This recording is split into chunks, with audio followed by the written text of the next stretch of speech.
Hello बच्चों, नई class में आपका एक बार फिर से स्वागत है। और बच्चों, प्रश्नावली 1A हमारी चल रही थी और पिछली क्लास में 10 सवाल तक हल हो चुकी थी और इस क्लास में 11 सवाल से बच्चों आगे चलेंगे।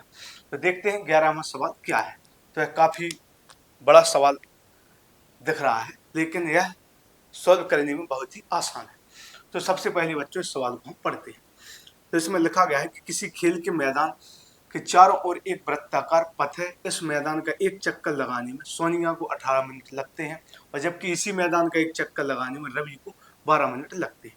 तो बच्चों, एक खेल का मैदान है जिसके चारों ओर वृत्ताकार पथ है, एक रास्ता है, गोल एक चक्कर है मान सकते हैं। उस चक्कर को लगाने में सोनिया को 18 मिनट लगते हैं और रवि को 12 मिनट लगते हैं। तो दोनों उस वृत्ताकार पथ पर चक्कर लगा रहे हैं। तो यह हमें समय दिया गया है कि इतने इतने मिनट लगते हैं। तो मान लीजिए कि वे दोनों एक ही स्थान और एक ही समय पर चलना प्रारंभ करके एक ही दिशा में चलते हैं। कहने का मतलब है कि एक ही जगह खड़े होकर एक ही समय पर वे चलना शुरू करते हैं और उनका जो समय है वो हमें अलग अलग दिया गया है। यदि सोनिया चक्कर लगाती है तो उसे 18 मिनट लगते हैं एक चक्कर में, और जो रवि है उसको 12 मिनट लगते हैं और दोनों एक ही साथ चलना प्रारंभ करते हैं। तो पूछा गया है कि कितने समय बाद वे दोनों पुनः प्रारंभिक स्थान पर मिलेंगे, कि वह कितने समय बाद वे दोनों प्रारंभिक स्थान पर मिलेंगे। तो बच्चों, जब भी हमें ऐसे सवाल दिए जाते हैं तो हमें उनका एलसीएम ज्ञात करना होता है। तो सवाल जितना बड़ा है सॉल्व करने में उतना ही आसान है। तो हमें इनका जो मिनट दिए गए हैं 18 मिनट और 12 मिनट, तो इनका हमें एलसीएम निकालना है और जो भी उत्तर आएगा तो उतने ही समय बाद ये दोनों पुनः उसी स्थान पर मिलेंगे। तो बच्चों, दोनों को हम आवाज गुणनखंड विधि से इनका एलसीएम निकालेंगे। तो सबसे पहले तो है 18 मिनट दिया गया है, तो इस 18 के हम आवाज गुणनखंड निकाल लेते हैं। तो बच्चों, इसको 2 से काटेंगे तो 2 नंबे 18 हो जाएगा। फिर यह संख्या 3 से कटेगी, 3 3 9 हो जाएगा और 3 एकम 3 हो जाएगा। तो यह तो 18 की आवाज गुणनखंड हो गई। इसी प्रकार 12 की आवाज गुणनखंड निकालेंगे तो 2 से काटेंगे तो 2 छक्के 12 हो जाएगा, 2 तिया 6 हो जाएगा और 3 एकम 3 हो जाएगा। तो 18 के जो आवाज गुणनखंड निकल कर आ गए वो आ गए 2 गुणा 3 गुणा 3, और 12 के जो आवाज गुणनखंड निकल कर आ गए वो आ गए 2 गुणा 2 गुणा 3। अब हमें इनका एलसीएम निकालना है। दोनों के आवाज गुणनखंड आ गए। अब हमें इन दोनों की जो आवाज गुणनखंड आ गए उनकी मदद से इनका एलसीएम निकालना है। तो एलसीएम क्या होगा, 2 ऊपर भी है 2 नीचे भी है, लेकिन मैंने आपको बताया है जब हम एलसीएम निकालते हैं तो जो भी मान मिल रहा है, तो जो मिल रहा है जो मान वो जिस जगह ज्यादा बार आ रहा है वह मान हम यहाँ पर लिखेंगे। तो 2 ऊपर भी है नीचे भी है, लेकिन ऊपर सिर्फ एक बार है और नीचे 2 बार, तो इसको हम लिख देंगे 2 गुणा 2। इसी प्रकार जो 3 है वो भी नीचे आया है ऊपर आया है, लेकिन ज्यादा वार कहाँ पर आया है तो ऊपर आया है, 3 गुणा 3। तो जो एलसीएम निकल कर आएगा बच्चों, 2 दूनी 4 ती 12 ती 36, और यह जो 36 आएगा वो मिनट में है। तो 36 मिनट बाद बच्चों यह दोनों पुनः प्रारंभिक स्थान पर आपस में मिलेंगे। जहां से इन्होंने चलना शुरू किया तो उसी जगह पे दोनों मिलेंगे। तो ऐसे जब भी सवाल हमें दिए जाते हैं तो हमें यही करना होता है, उनका हमें एलसीएम निकालना होता है। तो ठीक है बच्चों, अब अगले सवाल की ओर चलते हैं। यह सवाल बहुत, इसकी जो भाषा थी वो बहुत बड़ी थी, लेकिन सॉल्व करने में उतना ही आसान था। तो अगले सवाल को लिखते हैं। तो अगला जो सवाल है वो 12वां सवाल। तो इसमें चित्र बना और इसमें बोला गया है कि नीचे दी गई आकृति में, नीचे दी गई आकृति में, नीचे दी गई आकृति में x तथा y के मान ज्ञात करें। नीचे दी गई आकृति में x तथा y के मान, x तथा y के मान ज्ञात कीजिए। x तथा y के मान ज्ञात करें। इसमें चित्र बना है तो उस चित्र को हम बना देते हैं। यहाँ पर x है और यहाँ पर दिया गया है 3 और यहाँ पर दिया गया है 195। इसके बाद दिया गया है यहाँ पर 3 और यहाँ पर y दिया गया है। आगे यहाँ पर 5 दिया गया है और यहाँ पर 13 दिया गया है। ऊपर x है, फिर 3 और 195, फिर 3 और y है, फिर 5 और 13। तो इसमें हमें x और y का मान निकालना है कि x और y का जो मान है वो क्या हो। तो ऐसा पिछली क्लास में एक सवाल समझाया था कि जब भी दो लाइनें एक जगह मिल रही हैं, जैसे यहाँ पर 5 वाली जो लाइन है वो भी y पर आकर मिल रही है और 13 वाली जो लाइन है वो भी y पर आकर मिल रही है, तो जो y का मान हो जाएगा वो 5 और 13 का गुणनफल हो जाएगा। तो y बराबर हो जाएगा 5 गुणा 13। तो y बराबर हो जाएगा 13 का 5 में गुणा करेंगे तो 13 पंच 65। तो यहाँ से जो y का मान निकल कर आ जाएगा वो 65 आ जाएगा। बहुत ही आसान सवाल होते हैं, इनमें कुछ हमें करना नहीं होता है, बस हमें यही देखना होता है कि जब दो लाइन एक ही जगह पर मिल रही होती हैं तो उन दोनों का गुणनफल ही उसके बराबर होता है। तो यहाँ पर 5 वाली लाइन यहाँ पर मिल रही है और 13 वाली लाइन भी यहाँ पर आकर मिल रही है, तो इन दोनों का गुणनफल ही y का मान हो जाएगा। तो जो y बराबर आएगा वो 5 और 13 का गुणनफल हो जाएगा, तो 13 पंचे 65 हो जाएगा। इसी प्रकार बच्चों हमें x का मान निकालना है, तो हम देखेंगे कि जो 3 वाली लाइन है वो यहाँ पर जाकर मिल रही हो, 195 जो वाली लाइन है वो भी x पर जाकर मिल रही है। जब दोनों लाइन एक जगह पर मिल रही है तो इन दोनों का गुणनफल ही x का मान हो जाएगा। तो इसी प्रकार जो x बराबर हो जाएगा वो हो जाएगा 3 गुणा 195। तो जो x बराबर हो जाएगा 3 गुणा 195। अब 3 का गुणा कर देंगे, तो 3 का गुणा करेंगे 195, सबसे पहले 5 में करेंगे तो 3 पंचे 15 हो जाएगा, एक हासिल लग जाएगी। 3 पंचे 15, एक हासिल लगेगी।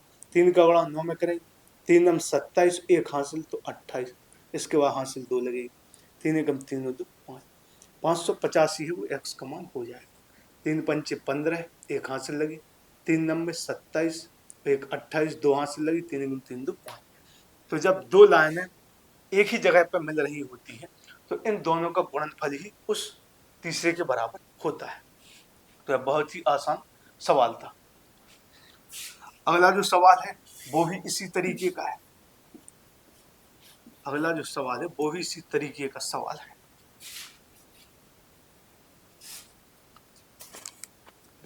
इस अगला नहीं है, इसके बाद वाला सवाल जो है वो इसी तरीके का है। अगला तो अलग तरीके का है। 13वां सवाल। 13 के बाद जो 14वां सवाल है वो 12 में जैसा ही। तो इसमें लिखा गया है कि व्याख्या कीजिए।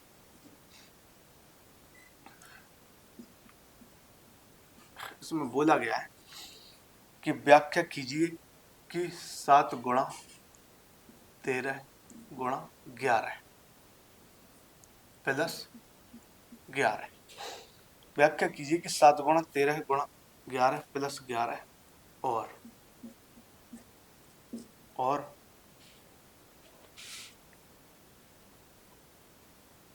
7 गुणा 6 गुणा 7 गुणा 6 गुणा 5 गुणा 4 गुणा 3 गुणा 2 गुणा 1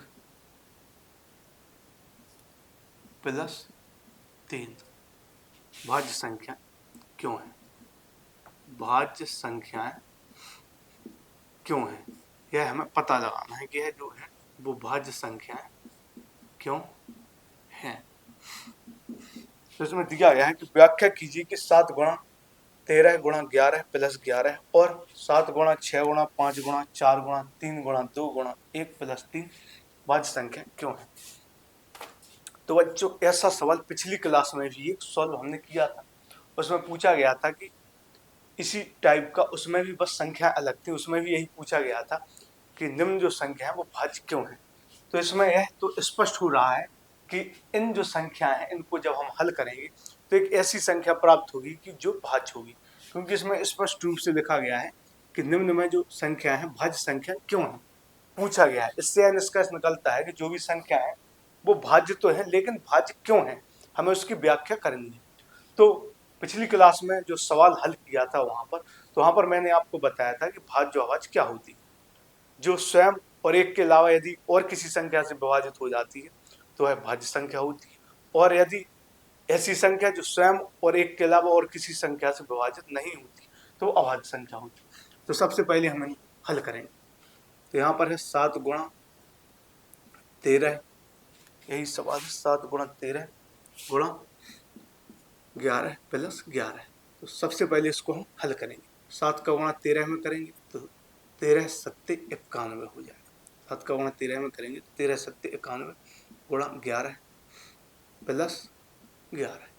7 का गुणा 13 में हुआ तो 91 आया गुणा 11। अब 11 का गुणा 91 में करेंगे तो सबसे पहले 11 का गुणा 1 में, तो 11 एकम 11 आएगा, 11 की 1 हासिल 1 लगा देंगे, 11 एकम 11, 11 की 1 हासिल 1 लगा देंगे और 11 90 99 1 हासिल जोड़ेंगे तो 100 आ जाएगा, यह 1001 आ जाएगा प्लस 11 वह हो जाएगा 1012। सबसे पहले 7 का गुणा 13 में किया तो 13 सत्ते 91, इसके बाद 11 का गुणा किया इसमें तो 11 एकम 11 1 हासिल लगी, 11 90 99 1 हासिल जुड़ी तो 100, 1001 प्लस 11, अब 1012 संख्या आई। अब हमें पता लगाना है कि यह जो संख्या आई वो भाज्य क्यों है। तो पहले ही आपको बताया है कि भाज्य संख्या वे होती हैं जो स्वयं एक के अलावा और भी किसी अन्य संख्या से विभाजित होती हैं। तो हम देखेंगे कि यह जो 1012 है वो 2 से विभाजित हो जाएगी। यदि हम इसमें 2 का भाग देंगे तो 2 पंचे 10 0 और 2 छक्के 12 हो जाएगी, तो यह संख्या 2 से विभाजित हो जाएगी। तो इसीलिए हम इसके नीचे लिख देंगे कि यह 2 से भी विभाजित होगी। तो हमें लिखना पड़ेगा कि यह स्वयं और एक के अतिरिक्त, स्वयं और एक के अतिरिक्त 2 से भी विभाजित है, 2 से भी विभाजित है, इसलिए यह एक भाज्य संख्या होगी। हमें उसका तर्क देना है कि भाज्य संख्या क्यों है। तो यह जो 1012 संख्या है वो 2 से विभाजित होगी, तो इसलिए हम इसके नीचे लिख देंगे कि यह स्वयं और एक के अतिरिक्त 2 से भी विभाजित होगी, इसलिए यह एक भाज्य संख्या है। अब इसी प्रकार इसको हल करेंगे हम। तो यहाँ पर लिखा गया है 7 गुणा 6 गुणा 5 गुणा 4 गुणा 3 गुणा 2 गुणा 1 प्लस 3। 7 से लेकर 1 तक 7 गुणा 6 गुणा 5 गुणा 4 गुणा 3 गुणा 2 गुणा 1। अब यहाँ पर इनका हम गुणा करेंगे तो 1 का गुणा करेंगे 2 में, 2 एकम 2, 2 तिया 6, 6 चौके 24 हो जाएगा। तो यहाँ पर 7 और 6 का गुणा करेंगे तो 7 छक्के 42 हो जाएगा, 7 छक्के 42 हो जाएगा। और यह इसका हम ऐसा ना करके 7 छक्के 42 यहाँ से गुणा कर देते हैं, कहीं से भी कहीं पर भी गुणा कर देंगे तो उत्तर वही आएगा। तो 7 छक्के 42 कर दिया हमने, फिर 5 का गुणा करेंगे, 5 चौके 20, 20 ती 60, 60 दूनी 120, तो इसका जो गुणनफल आएगा वो 120 आएगा। इसका जो गुणनफल आएगा वो 120। 7 का गुणा 6 में किया तो 6 7 42 हो गया, फिर 5 का गुणा 4 में किया, 5 चौके 20, 20 का गुणा 3 में, 20 30 60, 60 दूनी 120, 120 का गुणा 1 में तो 120 ही आएगा प्लस 3। अब इन दोनों का गुणा करेंगे तो 0 है तो 0 आएगा, 12 का गुणा 2 में तो 12 दूनी 24 आएगा, 2 हाथ से लगाएंगे, 12 चौके 48 और 2 50 आएगा, तो यह 0 का 0 हो गया। अब 12 का गुणा 2 में करेंगे तो 12 दूनी 24, 2 हाथ से लग जाएगी और 12 चौके 48 और 2 50 प्लस 3 है, 5040 आया, इसमें 3 जोड़ेंगे तो 5045 आएगा, 5043। अब इसमें 3 जोड़ना है, 5 नहीं जोड़ना, 3 जोड़ेंगे तो 5040 और 3 जोड़ेंगे तो 5043। अब हमें देखना है कि क्या यह भाज्य संख्या है। यह तो बताया गया कि भाज्य, लेकिन भाज्य क्यों है। तो हमें इसमें देखना होगा कि यह और किसी संख्या से विभाजित हो रही है। तो हम देखेंगे कि 5000 जो 43 है 3 से विभाजित हो जाएगी। 3 का यदि हम भाग दें, सबसे पहले 5 में देंगे, 3 एकम 3, 5 में से 3 जाएगा, 2 शेष बचेगा, तो 0 है तो इसका 20 हो जाएगा। 3 का भाग 20 में देंगे, 3 छक्के 18 हो जाएगा, फिर 2 शेष बचेगा तो 24 हो जाएगा, 3 8 24, 3 एकम 3। तो कहने का मतलब 5043 संख्या आई वह 3 से विभाजित हो जाएगी। तो इसके नीचे हम लिखेंगे कि यह स्वयं और एक के अतिरिक्त 3 से भी विभाजित होती है, इसलिए यह जो 5043 है बच्चों वह एक भाज्य संख्या होगी। तो इसी प्रकार से सवाल को भी यहाँ सॉल्व किया। इसी तरह से सवालों को सॉल्व करते रहेंगे। देखते हैं अगला सवाल है वो है हमारा 14वां सवाल। तो इसमें भी हमें मान निकालना है। तो इसमें लिखा गया है कि नीचे दी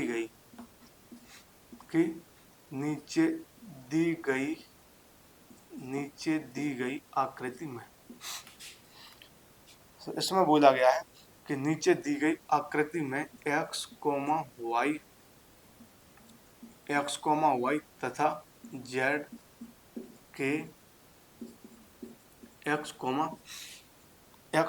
तथा z के मान ज्ञात कीजिए। इसमें 3 मान ज्ञात करने हैं x, y और z के। चित्र को बनाते हैं। तो सबसे पहले यहाँ पर x लिखा गया है, इसके बाद यहाँ पर 2 लिखा गया है, फिर यहाँ पर लिखा गया है 3381 लिखा गया, फिर यहाँ पर लिखा गया है 3 और यहाँ पर लिखा गया है y।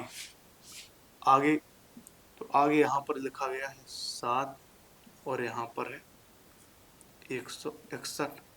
इसके बाद आगे यहाँ पर 7 है, यहाँ पर z है। तो सबसे पहले x है, फिर 2 है, फिर 3381 है, फिर 3 है, फिर y है, फिर 7 है, फिर 161 है और फिर 7 है और z है। तो बच्चों हमें इसमें x, y और z के मान निकाल दें। x, y और z के मान निकाल दें। तो सबसे पहले यहाँ से हम शुरुआत करते हैं सवाल। तो जहां पर 2 लाइनें आकर मिलती हैं तो उनका गुणनफल उस तीसरे के बराबर होता है। ऐसा अब ये 12वां सवाल सॉल्व किया। तो हम देखेंगे 7 वाली जो लाइन है वो यहाँ पर आकर मिल रही है और जेड वाली जो लाइन है वो यहाँ पर आकर मिल रही है। तो इन दोनों का गुणनफल 161 के बराबर होगा। तो 7 गुणा जेड, इसका जो मान है वो 161 के बराबर हो जाएगा, क्योंकि 7 वाली लाइन भी यहाँ पर आकर मिल रही है और जेड वाली लाइन भी यहाँ पर आकर मिल रही है। तो 7 और जेड का जो गुणनफल हो जाएगा वो 161 के बराबर हो जाएगा। तो 7 गुणा जेड बराबर 161। अब जेड बराबर निकालेंगे तो 161/7 आ जाएगा। अब 7 का भाग हम 161 में देंगे तो सबसे पहले 7 का भाग 16 में देंगे तो 7 दूनी 14 होगी। 16 में से 14 घटाएंगे तो 2 आएगा और यहाँ पर 1 है तो 21 हो जाएगा। 7 का भाग देंगे तो 7 × 21 हो जाएगा। तो 23 बार यह कट जाएगा। तो यह जो है 23 बार कट जाएगा, क्योंकि 7 और जेड का जो गुणनफल है वो 161 आया। 7 का भाग 161 में दिया तो 7 दूनी 14, 2 शेष बचा तो 21 हो गया। 7 × 21। तो यहाँ से जेड का जो मान निकल कर आया वो 23 आया। अब वाई का मान निकालना है। तो इसी तरह से हम देखेंगे कि 3 वाली जो लाइन है वो यहाँ पर आकर मिल रही 3381 पर, और वाई की लाइन भी यहाँ पर आकर मिल रही है। 3 वाली लाइन भी यहाँ पर आकर मिल रही है, वाई वाली लाइन भी यहाँ पर आकर मिल रही है। तो होगा क्या, 3 और y का जो गुणनफल होगा वो 3381 के बराबर होगा। तो 3 गुणा y जो बराबर होगा वो होगा 3381 के बराबर, क्योंकि यह दोनों लाइन यहाँ पर आप मिल रही। तो 3 गुणा y बराबर हो जाएगा 3381। तो y बराबर होगा 3381 और यह जो 3 है वो इसके नीचे आ जाएगा। तो y बराबर, अब 3 से विभाजित करेंगे तो 3 का भाग 3 में देंगे, 3 एकम 3, 3 का भाग फिर 3 में देंगे, 3 एकम 3, 3 का भाग 8 में देंगे तो 3 दूनी 6, 2 शेष बचेगा तो 21 हो जाएगा। 3 7 21, 3 एकम 3, 3 एकम 3, 3 दूनी 6, 2 शेष बचा तो 21 हो गया। 3 7 21 हो गया। तो y का मान निकल कर 1127 है। यहाँ पर 2 मान निकल कर आ गए, एक x बराबर, एक तो आ गया z बराबर जो मान है वो 23 आ गया, और जो y का मान है वो आ गया 1127। अब x का मान निकलना अभी बाकी है, आगे हल करेंगे। तो अब x का मान निकालें तो यहाँ पर है 2 लिखा गया है। अब दो वाली लाइन यहाँ पर आकर मिल रही है, 3381 वाली लाइन भी यहाँ पर आकर मिल रही है। तो x का जो मान हो जाएगा वो इन दोनों का गुणनफल हो जाएगा। तो x बराबर हो जाएगा 2 गुणा 3381। तो x बराबर हो जाएगा 2 का गुणा करेंगे तो 2 एकम 2, 2 अट्ठे 16 हो जाए, 2 तिया 6, 1 7, 2 तिया 6। 2 का गुणा करेंगे तो 2 का गुणा पीछे करेंगे तो 2 एकम 2, 2 अट्ठे 16, एक हाथ से लगी, 2 तिया 6, 1 7, 2 तिया 6, 6762। तो यह x का मान हो गया और यह y का मान और यह z का मान। इसी तरह से बच्चों तीनों मान यहाँ पर निकल कर आए। तो अगले सवाल की ओर बढ़ते हैं।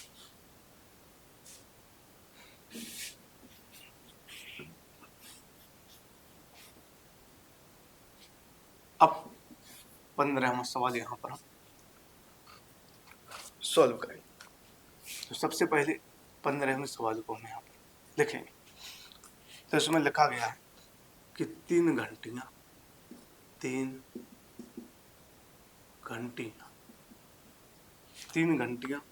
क्रमशः 9, 12, 15 मिनट के अंतराल पर 15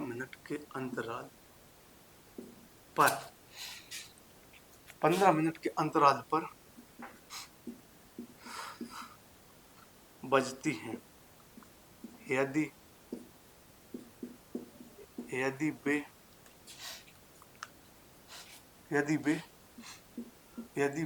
एक साथ बजती हैं,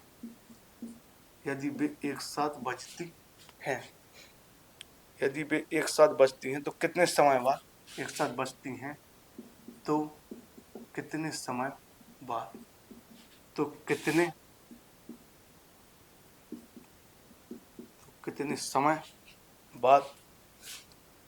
वे पुनः एक साथ बजेंगी।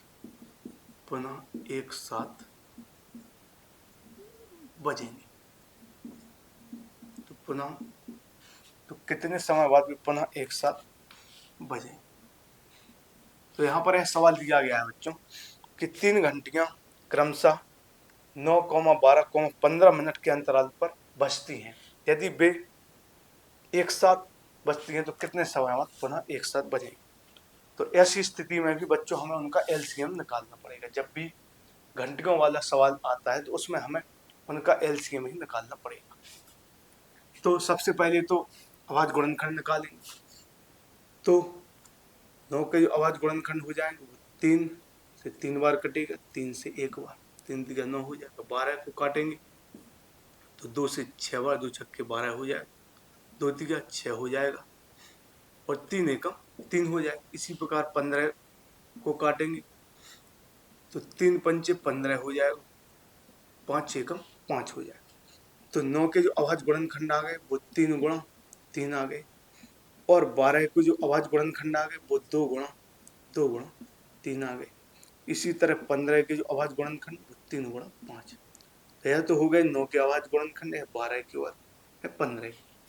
अब जो घंटियों वाला सवाल है या ऐसे और भी अगर हमें सवाल मिलते हैं या दिए जाते हैं तो उनमें हमें उनका एलसीएम ही निकालना होता है। और एक वो वृत्ताकार वाला जो सवाल था जिसमें 2 चक्कर लगा रहे थे वृत्ताकार पथ का, तो ऐसे सवालों में हम उनका एलसीएम ही निकालते हैं। तो अब हम इनका एलसीएम निकालेंगे। तो देखेंगे सबसे पहले 2 देखेंगे, क्योंकि एलसीएम में तो हम सभी मान लिखते हैं चाहे वो मिल रहा हो या ना मिल रहा हो। तो 2 बार आया है तो हम लिख देंगे 2 गुणा 2। अब 3 देखें तो 3 भी 2 बार आ रहा है, 3 गुणा 3 और 5 एक बार ही। 2 ज्यादा बार यहाँ पर है, 2 गुणा 2 एक ही जगह है, 3 तो 3 जगह है लेकिन यहाँ पर ज्यादा बार है, 3 गुणा 3 गुणा 5। और इनका गुणा करेंगे हम तो 2 दूनी 4, 3 12, 3 36। तो इनका गुणा करके तो 36 आया, 2 दूनी 4, 3 12, 3 36। इसमें 5 का गुणा करेंगे, 5 छक्के 30 आएगा, 3 हासिल, 5 3 15, 3 18। तो 180 है वो मिनट आएगा, 180 मिनट। तो इसमें पूछा गया है तो कितने समय बाद भी पुनः एक साथ बचेंगे। तो 180 मिनट बाद जब भी घंटियों वाला हमसे सवाल पूछा जाता है तो उनका हम लासा निकालते हैं एलसीएम। तो यहाँ पर 180 मिनट बाद जो है वो घंटियां एक साथ बजेंगी। तो इसी तरह से इस सवाल को भी हल किया। जब भी ऐसा कोई सवाल दिया है तो हमें तुरंत ही उनका एलसीएम निकालना पड़ता है। बच्चों अगले सवाल की ओर हम बढ़ते हैं, चलते हैं कि अगला सवाल क्या है।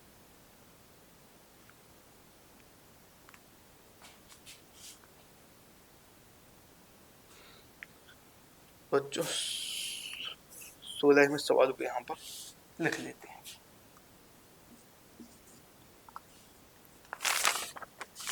बच्चों यहाँ पर जो भी सवाल हमें थोड़ा जिसकी लैंग्वेज थोड़ी बड़ी होगी तो हो सकता है अब हम उस सवाल को यहाँ पर नहीं लिखें, क्योंकि सवाल लिखने में टाइम थोड़ा वेस्ट होता है। तो कोशिश करेंगे हम आगे से कि जो ज़्यादा बड़ा सवाल हो या जिसकी भाषा थोड़ी बड़ी हो ऐसे सवालों को हम यहाँ पर लिखेंगे नहीं, सिर्फ पढ़ के आपको और समझा देंगे।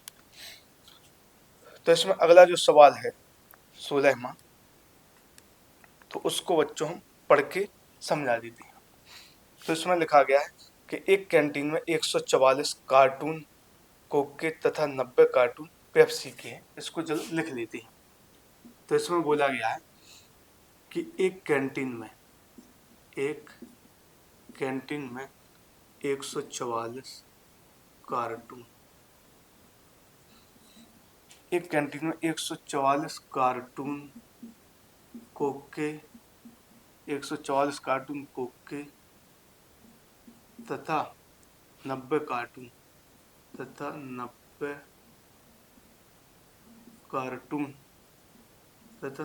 कार्टून पेप्सी के हैं। 90 कार्टून पेप्सी के हैं। यदि प्रत्येक समय पेय की गड्डी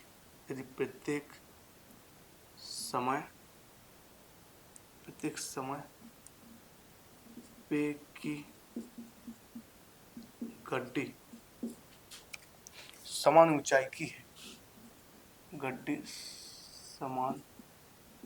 ऊंचाई की है, समान ऊंचाई की है और समान कार्टून रखे हैं। समान ऊंचाई की है और समान कार्टून रखे हैं। तब प्रत्येक गड्डी में कार्टून की अधिकतम संख्या निकाली। तो हमें इसमें इसकी अधिकतम संख्या बच्चों निकालनी। पूरा सवाल हम यहाँ पर नहीं लिखेंगे, तो इसमें हमें इसकी अधिकतम संख्या निकालनी। एक कैंटीन में बच्चों 144 कार्टून कोक के तथा 90 कार्टून पेप्सी के। 144 जो कार्टून है वो कोक के हैं तथा 90 जो कार्टून है वो पेप्सी के हैं। यदि प्रत्येक समय पेय की गड्डी समान ऊंचाई है तो कार्टून और समान कार्टून रखे, तो प्रत्येक गड्डी में कार्टून की अधिकतम संख्या हमें निकालनी है। जब भी ऐसे सवाल पूछे जाए तो हमें उनमें एचसीएफ निकाला जाए, क्योंकि बच्चों जो एचसीएफ होता है वो बड़ी से बड़ी संख्या मानी जाती है। जो एचसीएफ है वो होती है बड़ी से बड़ी संख्या और जो एलसीएम है वो होती है छोटी से छोटी संख्या। यदि हम इसको दूसरी भाषा में देखने जाएं, समझने जाएं, तो एचसीएफ है वो होती है बड़ी से बड़ी संख्या। इसकी जो परिभाषा बनती है तो वो होती है बड़ी से बड़ी संख्या, और एलसीएम तो इसमें जो इसकी भाषा होती है वो होती है छोटी से छोटी संख्या, क्योंकि इसका नाम ही हाईएस्ट कॉमन फैक्टर है। जो बड़ी से बड़ी संख्या है वो हमारा मासा होता है और जो छोटी से छोटी संख्या वो लासा होता है। तो इसमें अधिकतम संख्या पूछी गई तो हमें इन दोनों का इसमें एचसीएफ निकालना होगा। तो हम 144 और 90 का एचसीएफ इसमें निकालेंगे। तो सबसे पहले तो इसके अभाज्य गुणनखंड निकालेंगे। तो 144 का जो अभाज्य गुणनखंड होगा तो 2 से काटेंगे, तो 2 सत्ते 14 है, 2 दूनी 4 होगा। 2 से 72 को काटेंगे तो 36 बार कटेगी। 2 का भाग 36 में देंगे तो है 18 बार जाएगा।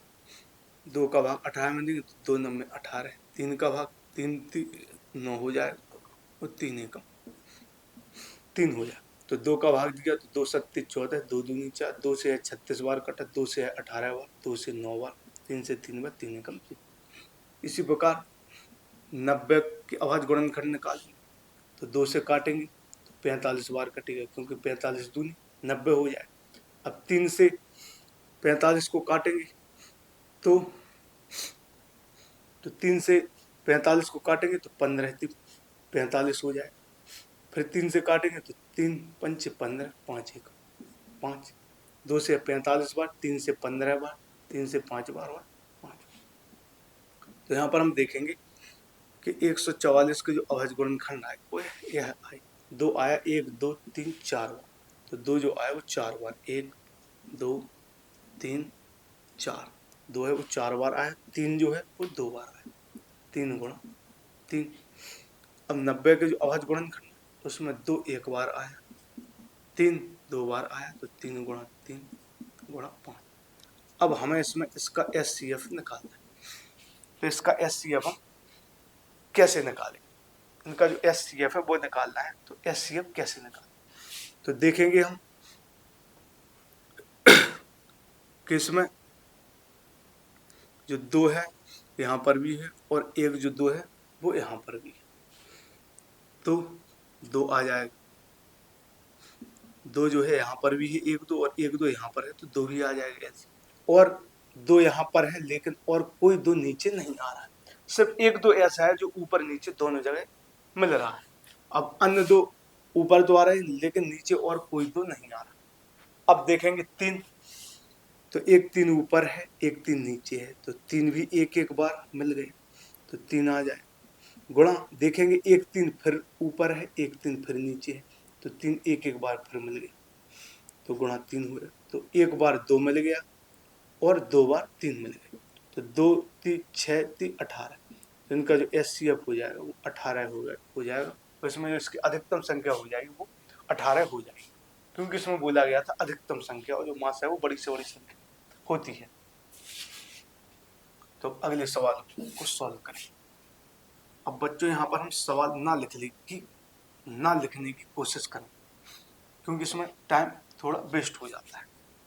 तो अगला जो सवाल है उसको हम सिर्फ पढ़ देंगे। तो इसमें बच्चों जो अगला सवाल है वो लिखा गया है कि एक फल विक्रेता के पास 990 सेब। यह जो सवाल है मैं आपको पढ़कर बता रहा हूँ, फिर यहाँ पर सॉल्व करो, क्योंकि पढ़ने में बच्चों थोड़ा टाइम वेस्ट हो रहा है। जितने में सवाल लिखते हैं उतने में तो हम समझा ही दें। तो यहाँ पर भाषा वाले जो सवाल है उनको हम लिखेंगे नहीं। तो यह 17वां सवाल है बच्चों, इसमें लिखा गया है कि एक फल विक्रेता के पास 990 सेब तथा 945 संतरे हैं। एक कोई फल विक्रेता है जिसके पास 990 सेब हैं और 945 संतरे हैं। वह इनको एक टोकरी में रखना चाहता है। प्रत्येक टोकरी में 2 फलों में से एक फल सम संख्या में हमें लेना है, और कम से कम कितनी टोकरियों में कितने फल रखे जा सकते हैं। तो इसमें भी हमें इनका SCF निकालना है। एक संख्या है 990 और दूसरी संख्या है 945। तो इसमें भी हमें इनका SCF निकालना है। तो सबसे पहले बच्चों 9 से 90 के अभाज्य गुणनखंड निकालते हैं। तो इसको 2 से काटेंगे तो 2 से कट जाएगी, क्योंकि पीछे 0 है। तो 2 चौके 8, एक शेष बचेगा तो 19 हो जाएगा, तो 2 9 18, एक शेष बचेगी तो 10 हो जाएगा, 2 पंचे 10। तो 2 चौके 8, एक शेष बचा तो 19 हो गए, 2 9 18, एक शेष बचा, 2 पंचे 10। अब इसको हम 3 से काटेंगे तो 3 का भाग 4 में देंगे तो 3 एकम 3 हो जाएगा, एक शेष बचेगा तो 19 हो जाएगा। 19 में 3 का भाग देंगे तो 3 छक्के 18 हो जाएगा, फिर एक शेष बचेगा, 3 पंचे 15 हो जाएगा। अब यह फिर 3 से विभाजित हो जाएगी, 3 का भाग 16 में देंगे, 3 पंचे 15, एक शेष बचेगा, 3 पंचे 15। अब यह 5 से विभाजित होगी तो 11 बार इसमें भाग जाएगा, और 11 एकम 11। तो 2 का भाग इसमें दिया तो 2 चौके 8, एक शेष बचा तो 19 हो गया, 2 9 18, फिर एक शेष बचा तो 10 हुआ, 2 पंचे 10। अब 3 से काटा तो 3 एकम 3, 3 में इसका भाग दिया तो एक शेष बचा 19 हो जाएगा, 3 छक्के 18, फिर एक शेष बचा, 3 पंचे 15। 3 का भाग दिया 16 में, 3 पंचे 15, एक शेष बचा तो फिर 15 हो गए। तो इस तरह से इसके अभाज्य गुणनखंड आ गए। इसी प्रकार हम 945 के अभाज्य गुणनखंड निकालें तो यह संख्या 2 से तो विभाजित नहीं होगी, क्योंकि पीछे यदि 0 या ऐसी संख्या या ऐसा अंक आता जो 2 से विभाजित होता तो यह 2 से विभाजित हो सकती थी, लेकिन यह 2 से विभाजित है नहीं होगी। यह संख्या 3 से विभाजित होगी। 3 का भाग 9 में देंगे, 3 3 9 हो जाएगा। 3 का भाग 4 में, 3 एकम 3, 1 शेष बचेगा, 3 पंचे 15 हो जाएगा। अब यह संख्या फिर 3 से विभाजित हुई। 3 का भाग 3 में देंगे, 3 एकम 3, 1 में जाएगा नहीं तो 0 आएगा। 3 का भाग 15 में, 3 पंचे 15। 3 का भाग फिर इसमें देंगे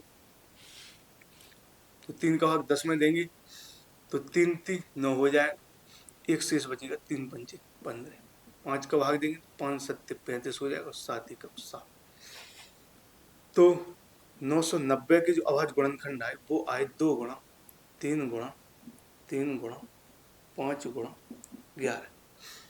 जो 990 के अभाज्य गुणनखंड निकल कर आए वो आए 2 गुणा 3 गुणा 3 गुणा 5 गुणा 11। और 945 के जो अभाज्य गुणनखंड आए वो 3 यहाँ पर 3 बार आया तो 3 गुणा 3 गुणा 3 गुणा 5 गुणा 7। 990 के जो अभाज्य गुणनखंड आए वो 2 गुणा 3 गुणा 3 गुणा 5 गुणा 11। और 945 के जो आए वो इस तरह से। अब हमें इसमें एचसीएफ निकालना है, क्योंकि ऐसे सवालों में हम उनका एचसीएफ निकालेंगे। तो इसका जो एचसीएफ हो जाएगा तो देखेंगे ऊपर 2 है लेकिन नीचे तो नहीं, तो 3 देखेंगे, एक 3 ऊपर है और एक 3 नीचे है, तो यहाँ पर 3 आ जाए। और देखेंगे तो एक 3 और ऊपर है और एक 3 यहाँ पर नीचे भी है, तो 3 और आ जाए। एक बार 3 ऊपर भी आया, एक बार 3 नीचे, तो एक बार तो मिल गया। आगे जब चले तो एक बार फिर 3 मिल गया। अब देखेंगे और 3 यहाँ पर है लेकिन ऊपर नहीं, अब एक बार 5 भी मिल जाए, 5 आएगा। तो यहाँ पर यह जो उत्तर है वो आ जाएगा 5 3 15 3 45 आ जाएगा। इसका जो उत्तर है वो 45 आ जाएगा, क्योंकि 3 एक बार यहाँ पर मिल रहा तो 3 लिखेंगे, एक बार और मिल रहा तो फिर 3 आएगा, 5 भी एक बार मिल रहा तो इसका 45 उत्तर आ जाएगा। तो इस तरह से यह सवाल सॉल्व हुआ। अब 18वें सवाल को हम सॉल्व करेंगे। अब यहाँ पर बच्चों हम सवाल को लिखेंगे नहीं, सिर्फ पढ़कर आपको बताएंगे और सॉल्व करवाएंगे। तो अब जो 18वां सवाल है वो है कि अभाज्य गुणनखंड विधि से 378, 180 और 420 के हमें एचसीएफ और एलसीएम निकालना। तो हमें 3 संख्याएं दी गई, एक तो है 378, दूसरी संख्या है 180 और तीसरी जो संख्या है वो 420। हमें यहाँ पर 3 संख्याएं दी गई, एक तो है 378, फिर है 180 और फिर है इसके बाद 420 संख्या।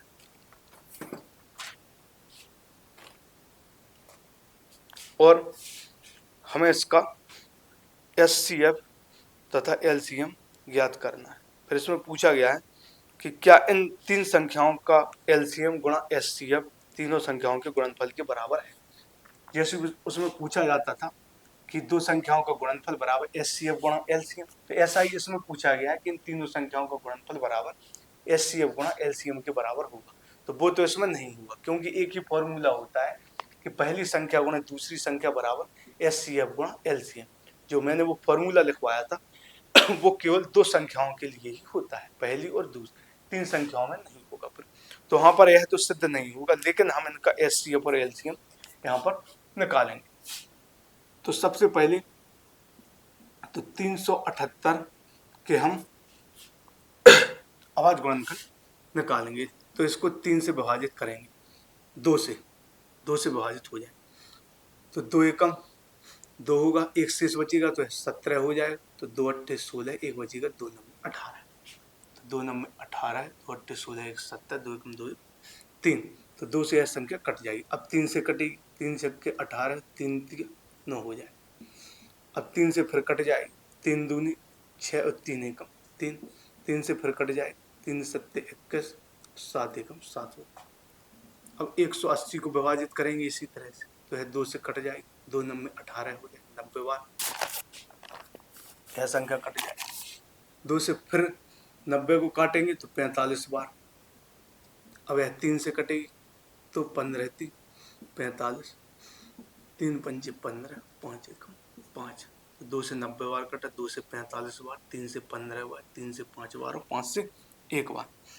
अब 420 है, इसके भी हम 5 गुणनखंड निकालेंगे।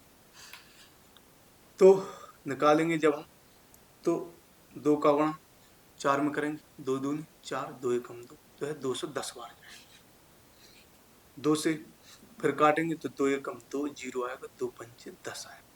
क्योंकि 2 का भाग सबसे पहले 2 में देंगे तो 1 बार कट जाएगा। अब 2 का भाग 1 में जाएगा नहीं, पूरा 10 में जाएंगे तो यहाँ पर 0 आएगा और 5, 105 बार जाएगा।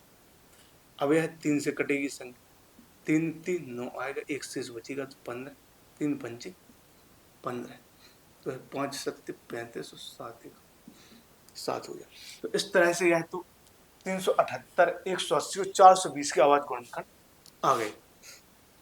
तो 378 के जो अभाज्य गुणनखंड निकल कर आए वो आए 2 3, यहाँ पर 3 बार आए, तो 2 गुणा 3 गुणा 3 गुणा 3, 2 आया और जो 3 है वो 3 बार आया और गुणा 7।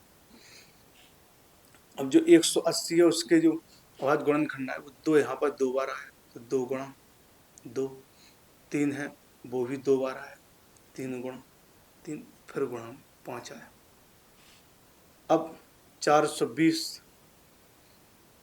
तो इसके अभाज्य गुणनखंड 2 यहाँ पर 2 बार आया, तो 2 गुणा 2, फिर 3 आया, फिर 5 आया, फिर 7 आया। अब हम इनके एचसीएफ और एलसीएम निकालना है, तो यहाँ पर हम एचसीएफ निकालेंगे सबसे पहले। तो यहाँ पर सही लिखा गया है 2 गुणा 3 गुणा 3 गुणा 3, 2 और 3 3 बार आया और 7। 180 के जो यहाँ पर 2 आया वो 2 बार, 3 है वो 2 बार और 1 5 बार। इसी प्रकार 420 के जो अभाज्य गुणनखंड इसमें 2 आया बच्चों 2 बार, 3 1 बार, फिर 5 और 7। अब एचसीएफ निकालना है, तो हम देखेंगे 1 2 यहाँ पर भी है, यहाँ पर भी है, यहाँ पर भी है, तो 2 यहाँ पर आ जाएगा और 2 यहाँ पर है लेकिन ऊपर नहीं, तो और 2 नहीं आएगा। 3 देखें तो 3 यहाँ पर भी है, यहाँ पर भी है, यहाँ पर भी, तो 3 भी आएगा। एक एक बार जो 2 है वो तीनों जगह आ रहा है, एक एक बार तो 2 तीनों जगह आ रहा है, इसलिए हमने 1 2 को लिख लिया। अब 1 2 यहाँ पर आ रहा है, यहाँ पर लेकिन ऊपर नहीं आ रहा है, तो अब हमें 2 को छोड़ना पड़ेगा। अब 3 देखें तो 3 एक बार ऊपर, फिर यहाँ पर और फिर यहाँ पर आ रहा है, और 3 अब 2 जगह है लेकिन 3 यहाँ पर नहीं आ रहा। और 5 देखें तो 5 सिर्फ 2 जगह है, यहाँ पर नहीं, 7 भी ऐसा ही। तो इसी प्रकार जो एचसीएफ है वो 6 निकल कर आ जाएगा। अब हम निकालेंगे एलसीएम। तो एलसीएम में हमें क्या करना है, एचसीएफ तो आ गया। एचसीएफ वही होता है जो तीनों जगह आया हो, 2 यहाँ पर भी आया था तीनों जगह एक एक बार, और 3 आया था, तो हमारा एचसीएफ हो। अब एलसीएम निकालेंगे तो क्या होगा, देखेंगे 2 आ तो रहा है लेकिन ज्यादा बार कहाँ पर आ रहा है, तो यहाँ पर दोनों जगह 2 बार आ रहा है, तो यहाँ पर एलसीएम जब निकालेंगे तो इस 2 को हम 2 बार लिख देंगे। अब 3 देखेंगे, 2 गुणा 2, तो 2 बार ही आ रहा है ज्यादा, और कम बार 1 बार आ रहा है, ज्यादा बार जो 2 बार आ रहा है। 3 को देखेंगे, 3 यहाँ पर 1 बार, यहाँ पर 1 बार, और यहाँ पर जो 3 है वो 3 बार आ रहा है, 1 2 3। तो कोई भी संख्या या कोई भी जो संख्या है वो जहां पर ज्यादा बार आती है उसी को हम लिखते हैं। तो 3 यहाँ पर ज्यादा बार आ रहा है, 3 बार, तो यहाँ पर 3 बार लिख देंगे, 3 गुणा 3 गुणा 3। 2 यहाँ पर ज्यादा बार था, 2 बार, 3 यहाँ पर 3। अब 5 सभी 5 यहाँ पर एक एक बार ही आ रहा है, तो 5 लिख देंगे, और 7 एक बार ही है। 5 2 जगह आ रहा है, यहाँ पर भी है, यहाँ पर भी, लेकिन दोनों जगह एक एक बार आ रहा है, तो एक बार 5 लिखेंगे। इसी प्रकार 7 भी एक बार आ रहा है, तो 2 को हमने 2 बार लिख दिया, 3 को 3 बार, फिर 5 गुणा 7। अब हम इन सबका गुणा करें, तो 2 दूनी 4, 2 दूनी 4, 3 12, 3 36, 2 दूनी 4, 3 12, 3 36। तो इन 4 अंकों का गुणा किया तो 36 निकल कर आए। 2 का गुणा 2 में किया तो 4, 3 12, 3 36 आए। अब यहाँ पर इनका गुणा करेंगे तो 3 पंचे 15, 7 105, तो यहाँ से 105 निकल कर आएगा। यहाँ पर 105 निकल कर आएगा। या और तरीके से भी गुणा कर सकते हैं, जैसे और यदि लॉजिक तरीके से गुणा करना चाहें तो 5 × 15, 5 का गुणा 3 में किया तो 15 आ गया, 5 × 15 × 45, 45 आ गया, 45 दूनी 90, 90 दूनी 180 आ गया। तो यहाँ पर गुणा किया तो 5 × 15 × 45 दूनी 90 दूनी 180 आ गया। अब 3 सत्ते 21 आ गए, तो गुणा कर सकते हैं। 36 × 105 भी वही आएगा और यहाँ पर गुणा करेंगे तो भी वही आएगा। गुणा करेंगे तो 0 आ जाएगा, गुणा करेंगे 1 का गुणा करेंगे तो 180 त्यों का त्यों आएगा। 180 2 का गुणा करेंगे तो 0, 2 8 16, 2 एकम 2 1 3, तो 0 8 6 और 1 7, 3780। जब गुणा करेंगे तो 3780 आएगा। और इनका गुणा करके देखते हैं 105 और 36 का गुणा, तो भी यही आएगा। 6 पंचे 30 हो जाएगा, 6 एकम 6 हो जाएगा, 3 पंचे 15 हो जाएगा, 3 एकम 3, 0 5 3 8 6 और 1 7, 3780 यहाँ पर भी। तो इसका जो एलसीएम आया वो 3780 निकल कर आया। तो जो एचसीएफ आया वो तो 6 आया और जो एलसीएम आया वो 3780 निकल कर आया। और इसमें एक चीज और हमें सिद्ध करनी थी, जो थी कि तीनों संख्याओं का गुणनफल बराबर उनके एचसीएफ और एलसीएम के बराबर होगा, जो कि नहीं होगा, क्योंकि जो फॉर्मूला है वो दो संख्याओं में काम करता है। पहली संख्या गुणा दूसरी संख्या बराबर एचसीएफ गुणा एलसीएम। तो इस प्रकार से इस क्वेश्चन को सॉल्व किया। अब यहाँ पर आज हम इन सभी सवालों को खत्म कर देंगे। 2 सवाल और रह गए, उनको भी यहाँ पर हल करेंगे। तो अब बच्चों यह 19वां सवाल है। तो इसमें बोला गया है कि आवाज गुणनखंड विधि से 256 और 36 का एचसीएफ तथा एलसीएम हमें ज्ञात करना है। 256 और 36 का एचसीएफ और एलसीएम ज्ञात करना, साथ ही सिद्ध भी करना है कि एचसीएफ गुणा एलसीएम बराबर दो संख्याओं का गुणनफल। तो यहाँ पर हम सिद्ध कर सकते हैं। तो सबसे पहले तो 256 और 36 का हमें आवाज गुणनखंड विधि से एचसीएफ और एलसीएम निकालना है। तो सबसे पहले हम इनके आवाज गुणनखंड निकालें। 256 का आवाज गुणनखंड निकालें तो 2 से काटेंगे तो 2 एकम 2 हो जाएगा, 2 एकम 2, 2 का भाग 5 में देंगे, 2 दूनी 4 हो जाएगा, 1 शेष बचेगा, 2 8 16 हो। 2 का भाग देंगे 2 में, 2 एकम 2 हो जाएगा, 2 का भाग 5 में, 2 दूनी 4, 1 शेष बचेगा, 2 8 16, 2 8 16, 2 दूनी 4 1 5, 2 एकम 2 से काटेंगे तो 2 छक्के 12, 2 चौके 8, 2 से फिर काटेंगे तो 32 बार कटेगा, 2 से फिर काटेंगे तो 16 बार, 2 से फिर काटेंगे तो 8 बार, 2 से फिर काटेंगे तो 4 बार कटेगा, 2 से यह 2 बार कटेगा और यह 2 से 1 बार कट जाएगा। तो 2 से जब 256 को काटा तो 128 बार, फिर 64 बार, फिर 2 से 32 बार, फिर 16 बार, फिर 8 बार, फिर 4 बार, फिर 2 बार, फिर 2 एकम 2 बार। इसी प्रकार 36 को काटेंगे तो 2 से कटेगा, 18 दूनी बच्चों 36 हो जाएगा, फिर 2 से काटेंगे तो 2 नम्मे 18 हो जाएगा, 3 3 9 हो जाएगा, 3 एकम 3। तो सबसे पहले तो बच्चों हमने 256 और 36 के आवाज गुणनखंड निकाले, जो कि हम इस प्रश्नावली में यही करते आ रहे हैं। शुरुआत से लेकर अभी तक हमने यही सीखा है कि आवाज गुणनखंड निकाल दे। कई सवालों को इस विधि से हमने किया। तो यहाँ पर लिखेंगे 256 के जो आवाज गुणनखंड आए उनको लिखें। 2 ही आया है यहाँ पर, 1 2 3 4 5 6 7 8 बार आया है 2। तो 1 2 3 4 5 6 7 और 8, 2 8 बार आया तो गुणा में 8 बार लिख दीजिए। 1 2 3 4 5 6 7 8। 36 जो आया है 2 2 बार आया और 3 भी 2 बार आया। तो यह तो हो गया इनके आवाज गुणनखंड। अब हमें इनका एचसीएफ और एलसीएम निकालना है। तो इनका जो एचसीएफ हो जाएगा वो हो जाएगा 2 ऊपर भी आया 2 नीचे भी, तो 2 आ गया 1 बार, 2 एक बार और मिल रहा है, वह 2 आएगा। अब 3 नीचे है लेकिन ऊपर नहीं, एक बार 2 यहाँ पर मिल गया तो 2 लिख दिया, एक बार 2 फिर मिल गया तो 2 को लिख दिया। तो जो SCF है वो यही आ जाएगा 4, क्योंकि और 2 ऊपर आ रहे लेकिन नीचे नहीं आ रहे, 3 नीचे है लेकिन ऊपर नहीं। तो और जो हमारा LCM आएगा, तो LCM में 2 यहाँ पर जितनी बार आ रहा है, जितनी बार आ रहा है वो पूरा लिखेंगे। 8 बार है तो 8 बार ही लिखेंगे। 2 गुणा 2, 1 2 बार आए, 3 फिर 4 5 6 7 8। क्योंकि कोई भी संख्या जब मिल रही होती है तो जहां पर वो ज्यादा बार आती है वो लिखते हैं। तो 2 यहाँ पर 2 बार आया, ऊपर 8 बार आया तो 8 बार को लिखेंगे। 1 2 3 4 5 6 7 8, और 3 नीचे 2 बार आया तो 3 गुणा 3 लिखेंगे। और बच्चों इनका जब हम गुणा करेंगे 8 बार का तो 256 आ रहा, क्योंकि 256 के ही अभाज्य गुणनखंड थे।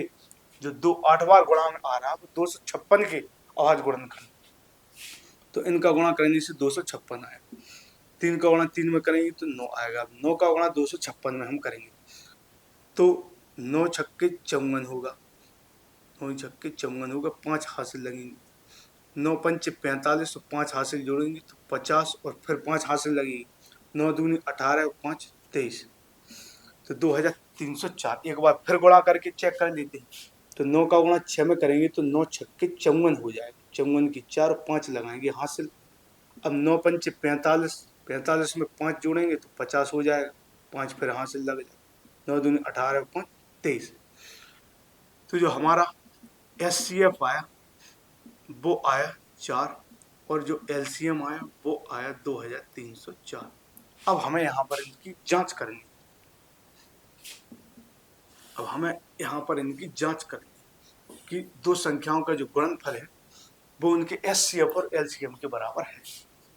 तो यहाँ पर हमें जांच करनी है कि दो संख्याओं का गुणनफल बराबर, दो संख्याओं का गुणनफल बराबर SCF गुणा LCM। अब यहाँ पर जो दो संख्याएं हैं बच्चों वो है 256 और 36, और यहाँ पर SCF और LCM, SCF है 4 और LCM 2304।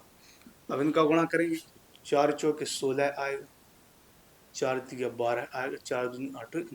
तो यहाँ पर जब इनका गुणा किया तो 9216 आया। अब यहाँ पर भी गुणा करने पर 9216 आना चाहिए, यदि आता है तो जांच हो जाती है सही। गुणा करेंगे 6, तो 6 का गुणा 6 में 6 छक्के 36 हो जाएगा, 3 हासिल लग जाएंगे। 6 पंच 30 और 3 33, फिर 3 हासिल लग जाएंगे। 6 दूनी 12, 3 15, गुणा करेंगे 3 जंगे 18, 3 पंच 15 1 16, 3 दूनी 6 1 7, गुणा करेंगे तो 6 आ जाएगा, 8 3 11, 6 5 11 1 12, 7 1 8 9, तो 9216 यहाँ पर भी आ गया और 9216 यहाँ पर भी हो गया। तो सत्यता की जांच हो गई। तो अब आगे बढ़ते हैं जो कि इस प्रश्नावली का बच्चों लास्ट सवाल होगा, और यहाँ से हम प्रश्नावली को खत्म करेंगे। इसके बाद अगली प्रश्नावली को शुरू करेंगे। तो यह जो 20वां सवाल है उसको हम लिख देते हैं। तो इसमें लिखा गया है कि दो संख्याएं 2:3 के अनुपात में है। दो संख्याएं 2:3 के अनुपात में हैं और उनका लासा दिया गया, और उनका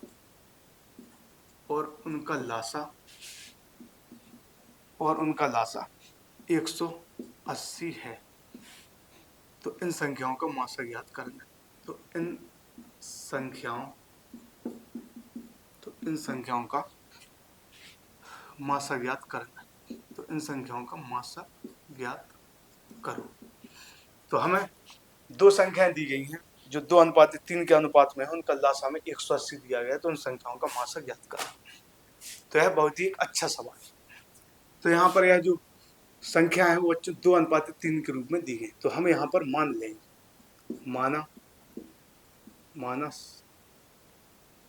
माना संख्याएं 2x और 3x हैं। या फिर ऐसा भी लिख सकते हैं कि जो पहली संख्या है उसको हम 2x मान लेते हैं और जो दूसरी संख्या उसको हम 3x मानकर चलते हैं।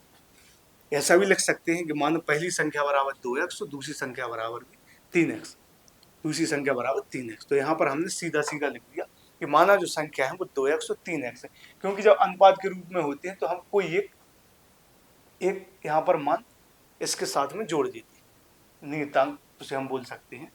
तो 2x और 3x है।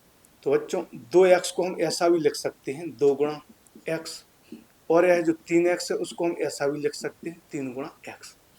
हमें इसमें लासा दिया गया है और मासा हमें ज्ञात करना है। तो यहाँ पर हम इनका एचसीएफ और एलसीएम दोनों ज्ञात करेंगे। लासा को हम एलसीएम बोलते हैं और मासा को हम एचसीएफ। तो इनका जो लासा हो जाएगा, सबसे पहले तो मासा निकाल, मासा हमसे पूछा गया है तो हम x का मान जब हमें प्राप्त हो जाएगा तो सीधा यहाँ पर हम मान रख देंगे। तो यहाँ पर हम देखेंगे बच्चों कि x यहाँ पर भी आ रहा, x यहाँ पर भी आ रहा, तो मासा जो है वो x हो जाएगा। और लासा निकालेंगे तो 2 आएगा गुणा 3 आएगा और गुणा x भी आएगा, तो 3 दूनी 6x आ जाएगा। तो लासा यहाँ से जो निकल कर आ जाएगा वो 6x आ जाएगा। और बच्चों जो सवाल में हमें लासा दिया गया है वो 180 दिया गया है। यह जो 6x है वो भी हमारा लासा है और यह जो 180 है वो भी हमारा लासा है। तो पिछली क्लासों में हमने पढ़ा कि जो दोनों बराबर मान होते हैं तो उनको आपस में हम बराबर लिख सकते हैं, क्योंकि 6x है वो भी लासा है और 180 है वो भी लासा है, तो दोनों आपस में बराबर। तो एक जगह हम 6x लिख देंगे एक तरफ 180, एक जगह 6x तो दूसरी जगह 180, और x बराबर निकालेंगे तो 180 बटे 6 आएगा, 6 से 1 कट जाएगा 30 हुआ, x बराबर 30। और जो x का मान है वही हमारा मासा है, क्योंकि यहाँ पर हमने जो मासा निकाला वो x निकल कर आया। तो जो मासा हमारा हो जाएगा वो 30 हो जाएगा।